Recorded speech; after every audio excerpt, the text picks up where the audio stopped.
Assalomu alaykum. Asabiylashish tabiiyki insonni charchatib qo'yadi.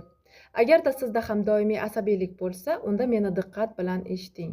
Nima uchun inson asabiy bo'lib qoladi? Buning sababi odatda inson miyasi yaxshi vaziyatlardan ko'ra salbiy vaziyatlarni kuchliroq eslab qoladi.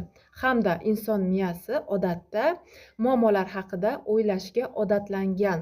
Shuning uchun ham inson odatda muammolar haqida hamda salbiy narsalar haqida ko'p o'ylaydi. Nima qilish kerak? Bunday holda hayotingizda bo'lib o'tgan salbiy vaziyatlarning ham yaxshi tomonini topishga harakat qiling. Misol uchun, salbiy vaziyatlarda siz nimani o'rgandingiz? Aynan mana shu vaziyatdan keyin hayotingizda qanday yaxshi o'zgarishlar ro'y berdi? Ko'proq salbiy vaziyatning yaxshi tomonini o'ylashga harakat qiling. Mana shundan keyin sizni miyangiz salbiy vaziyatlar haqida o'ylashni to'xtatadi.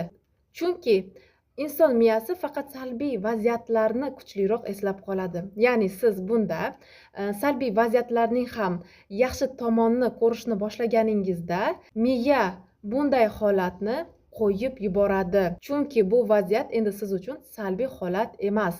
Undan keyin hayotingizdagi har qanday norozichiliklarni to'xtating. Hayotingizda ko'proq bor narsalarga diqqatingizni qarating.